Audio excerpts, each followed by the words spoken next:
अस्सलाम वालेकुम viewer, your skill में आपको खुशामदीद। मैं आज आपको बताऊंगा आप दरख्त का अंदाज़ा कैसे लगा सकते हैं, उसका वज़न कितना है या उसकी पैमाइश कितनी है। हर चीज़ के दो पहलू होते हैं, एक तो बिज़नेस पर्पज़ के लिए और दूसरा जो है किसी चीज़ को सीखने के लिए।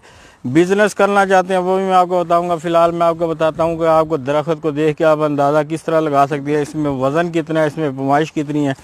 पैमाइश और वज़न एक ही चीज़ होती है, जितनी इसकी पैमाइश निकलती है उतने मन इसका वज़न निकलता है। तो सबसे ये वाला इंची टेप अगर ले लें तो ज़्यादा बेहतर है, क्योंकि ये आसानी से घूम जाता है। थोड़ा नज़दीक आ जाओ।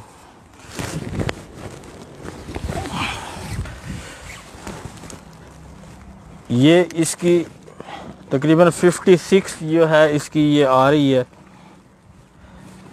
इसकी जो लपेट है राउंड में।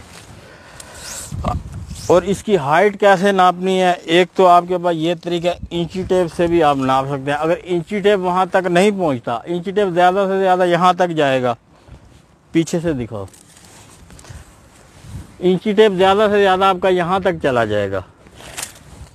तो आपने नापना है पूरा दरख्त। एक और चीज़ है, नीचे से दरख्त मोटा है और ऊपर से पतला है, तो इसका अंदाज़ा पहले तो हाइट का मैं आपको बता दूं, आप अंदाज़ा कैसे लगाएंगे हाइट का।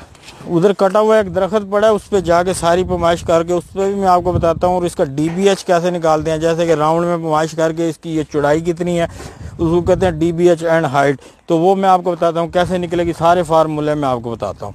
इस दरख्त को यहाँ तक नापेंगे, जहाँ से इसके ये दो तने अलग हो रहे हैं वहाँ तक हम इसको नापेंगे। ये टोटल इसकी हाइट है। तो ये मैं आपको दिखाता हूँ इसका नापने का तरीका। इस तरह आपने ट्रायंगल बना लेना है, इसको ऐसे यहाँ से सीधा रखना है, आँख रखनी है यहाँ पे ऐसे, और ऐसे पीछे चलते जाना है ऐसे।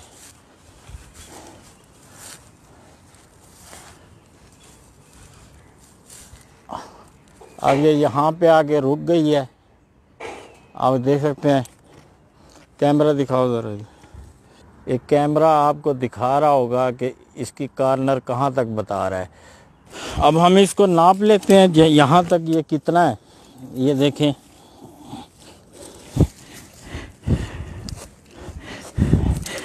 ये 10 फुट है जी, ये 10 फुट है। यहाँ पे अभी हमने नापा, ये 10 फुट है। और जितनी आपकी हाइट है 5, 5.5, 6 फुट, जितनी भी आपकी हाइट है उसको आपने बीच में प्लस कर लेना है। अब मैं ये नापा मैंने 10 प्लस जो है 6 में कर लेता हूँ, और ये हो गया 16 फुट। अब इसकी हाइट जो है हमें पता चल चुकी है कि ये 16 फुट का दरख्त है। ये भी मैं आपको एक अंदाजे से दिखा दूँ।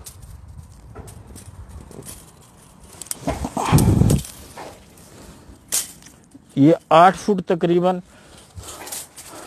यहाँ तक 8 फुट आ रहा है और 8 फुट ही ये ऊपर है। ये 16 फुट इसकी बिल्कुल एग्जैक्ट जो है पैमाइश निकली है। इस कागज़ के थ्रू हमने आसानी से पता लगा लिया है। अब मैं आपको इसकी पैमाइश निकालने का तरीका बताता हूँ। अब ये एक कटा हुआ दरख्त पड़ा है, तो ये भी मैं आपको नाप के दरख्त की पैमाइश जो है हमेशा जिस तरफ खम हो वहाँ से ली जाती है, और जो सिरे छोटे हों, जैसे कि यहाँ पे है, यहाँ से ऐसे छोटे सिरे से इसकी पैमाइश ली जाती है। इसकी अब हम नाप लेते हैं। इसकी लंबाई ये बन रही है 69, तो इसको हम 6.25 फुट लेंगे। तो इसकी जो है लपेट हम ले लेते हैं।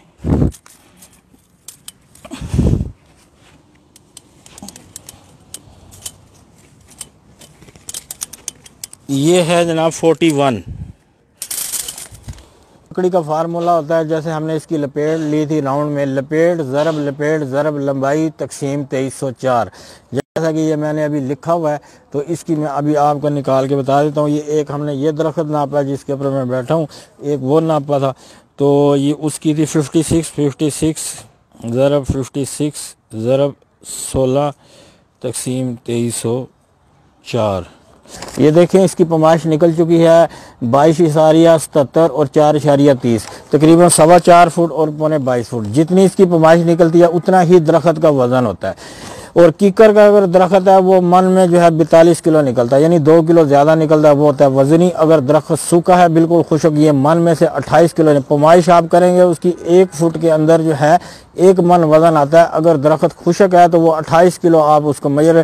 खुशक दरख्त वो होता है जो ज़मीन के ऊपर नीचे कटा पड़ा, उसको 5-6 महीने हो गए हों, बिल्कुल खुशक हो गया, उसको खुशक कहते हैं। अगर खड़ा दरख्त है सूख भी गया हो तो उसके अंदर नमी होती है, तो उसके वज़न के अंदर आप अंदाज़ा नहीं कर सकते।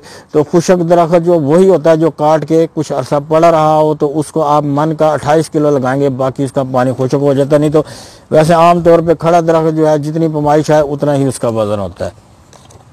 ये फार्मूला, ये सेम फार्मूला है पैमाइश और वज़न का, ये आपको किसी ने नहीं बताया होगा। तो काफ़ी सारी मैंने वीडियोस देखी हैं, तो मुझे कहीं नहीं मिला कि किसी ने ये फार्मूला बताया हो लकड़ी की पैमाइश करने का। किसी भी चीज़ की DBH निकालने का तरीका मैं आपको बता दूं। उसको राउंड में आपने ऐसे पैमाइश करनी है। ये देखिए जैसा कि इसकी ये 22 है और 3.14 पे 3.14 पे इसको तकसीम करना है, वो निकल आएगी 7 इंच। ये देखें ये 7 इंच आपको नजर आ रही है इसकी पैमाइश। तो ये इसका तरीकाकार है निकालने का। चौरस लकड़ी की आपको पैमाइश का मैं तरीका बता दूं। जैसे दियार वगैरह होती है, अक्सर वो स्लीपर्स आते हैं या बाहर जो है आजकल इम्पोर्टेड लकड़ी आ रही है चाइना से, कनाडा से, वो तैयार लकड़ी आती है। तो उसकी पैमाइश निकालने का तरीकाकार ये होता है कि जैसे ये चौरस है, यहाँ से और यहाँ से चौड़ाई ज़रब चौड़ाई नाप लेनी है, बेशक वो मुरब्बे में हो बेशक वो ऐसे हो। तो इसको और इसको आपने ज़रब दे देनी है और ज़रब लंबाई, और फिर तकसीम जो है 144 पे कर देना है, इसकी पैमाइश निकल आएगी। जैसा कि अभी आप ऊपर देख रहे हैं, जैसे किसी चीज़ की 8 इंच चौड़ाई है, फिर ऐसे चौड़ाई उसकी 4 इंच है और लंबाई उसकी 6 फुट है। तो ये फार्मूला आप देख रहे हैं 8 ज़रब 4 ज़रब जो है 6 और तकसीम 144, ये उसकी चौरस लकड़ी की पैमाइश निकल आती है। तो आसान फार्मूला है बिल्कुल। हमने सिर्फ तने की पैमाइश ली है और तने की पैमाइश लेते हैं जहां तक तना मोटा हो वहां तक पैमाइश लेते हैं। ऊपर तने पतले होते जाते हैं तो उनकी पैमाइश अलग लेते हैं। जैसे मैंने आपको DBH बताया, इस हिसाब से तने की मोटाई देख लें और उससे अंदाज़ा हो जाता है कि इसकी इतनी पैमाइश होगी, इतना वज़न होगा। और बालन को गिनती में नहीं लाते क्योंकि इसकी कटिंग भी देनी होती है। अभी के वक्त 30 से 35 रुपये इसकी कटिंग चल रही है। हर इलाके में लोकल जो है लोग मिल जाते हैं दरख्तों की कटिंग वाले। बालन के जो पैसे हैं वो कटिंग के अंदर चले जाते हैं और इसलिए ऊपर वाले पोर्शन को जो है गिनती में नहीं लाया जाता। ये ऊपर आप देख रहे होंगे, ये लक्कर मंडी की तस्वीर आपको नज़र आ रही हैं जहाँ पे जो है लकड़ी सेल होती है। खरीदो फरोख्त के हवाले से मैं बता दूं, मुल्तान जो है लकड़ी की सबसे बड़ी मार्केट है, मंडी है। वहाँ पे अजानों के बाद इसकी नीलामी शुरू हो जाती है। वहाँ पे जैसे सब्ज़ी मंडी के अंदर लोग अपने जो है माल सब्जियां वगैरह लेके आते हैं, नीलामी होती है, सेल होती है। इसी तरह वहाँ पे लकड़ी आती है। सुबह अजानों के बाद नमाज फजर के बाद नीलामी शुरू हो जाती है। हर आम आदमी वहाँ पे जाके अपना माल सेल भी कर सकता है किसी भी आड़त के ऊपर और वहाँ से ख़रीद भी सकता है। पूरे पाकिस्तान से वहाँ पे माल आता है बिकने के लिए और पूरे पाकिस्तान में जाता है। इसके अलावा फैसलाबाद एक मंडी है पंजाब के अंदर, तो फैसलाबाद भी ज़्यादातर मुल्तान से ही माल जाता है, वहाँ भी आप जाके जो है सेल आउट कर सकते हैं। इस वक्त ये 2 मंडियाँ ऐसी हैं जहाँ पे नीलामी होती है। अदरवाइज़ अगर आप कहीं और सेल करते हैं, वहाँ पे जो व्यापारी होते हैं वो अपनी मर्ज़ी का रेट लगाते हैं। अगर आप खुलेआम अपना माल नीलामी में बेचना चाहते हैं तो ये मंडियाँ बेस्ट हैं आपके लिए। तो जो लकड़ी ख़रीदने का तरीकाकार है वो आपको उस वक्त तक समझ नहीं आएगा जब तक आप प्रैक्टिकली जाके इन मंडियों के अंदर आप देखेंगे कि कौन सी लकड़ी, किस किस्म की लकड़ी किस रेट पे बिक रही है। बहुत महंगी लकड़ी बिकती है। प्लाई वाले जो प्लाई बनती है उनके ऊपर जो पेपर लगता है लकड़ी का बंदा, वो काफ़ी महंगी होती है, हज़ारों रुपये वो फुट होती है, लाखों रुपये का एक दरख्त बन जाता है। वो आपकी लक है। अगर आपका कोई ऐसा माल निकल आता है तो वो इसको कहते हैं कि छक्का ही लगा। तो इसके अंदर जो है छक्के भी लग जाते हैं, बड़ा इसके अंदर फ़ायदा हो जाता है। व्यापारी जो है अक्सर जो रहते हैं रूरल एरिया में, वो इतने पढ़े लिखे नहीं भी होते लेकिन फिर भी वो लाखों करोड़ों का बिजनेस कर रहे होते हैं। लकड़ी ख़रीद के जो है मंडियों में जाके सेल करते हैं। अगर आप कहीं रूरल एरिया के रहने वाले हैं या देहात के करीब कहीं रहने वाले हैं या आप शहर में रहते हैं तो आपको थोड़ा सा एक्सपीरियंस आपको हासिल करना पड़ेगा। सिर्फ मंडी के अंदर जाके आपने चेक करना है किस किस्म की लकड़ी, कौन सी लकड़ी, मुख्तलिफ किस्म की लकड़ियाँ होती हैं। हमारे यहाँ पे जो लकड़ी पाई जाती है हर किस्म की लकड़ी जो है वहाँ पे बिकने के लिए आती है। यहाँ पे जो दरख्त यानी कि पैदावार है, जिन दरख्तों की सारे दरख्त सवाए जो है ये दियार और चीड़ वगैरह को छोड़ के, क्योंकि ये शुमाली इलाका जात में ज़्यादा होती है, वहाँ पे जो है इसकी सेल परचेज़ वहीं पे होती है। इन मंडियों के अंदर वो लकड़ी सेल नहीं होती। इनको छोड़ के बाकी हर किस्म की लकड़ी जो है वहाँ पे नीलामी के अंदर सेल हो रही होती है। तो इसको जो है पहले सीखना ज़रूरी है। सीखने के लिए आपको मंडी में जाना पड़ेगा, देखना पड़ेगा, थोड़ा सा आपको वहाँ पे प्रैक्टिकल करना पड़ेगा, फिर आपको वो जो है समझ आएगी वहाँ पे। तो इस वीडियो के अंदर जो है 5-10 मिनट की वीडियो के अंदर जो है वो नहीं मैं आपको समझा सकता, इसके लिए आपको प्रैक्टिकल थोड़ा सा करना पड़ेगा। सब्सक्राइब करें, लाइक, शेयर और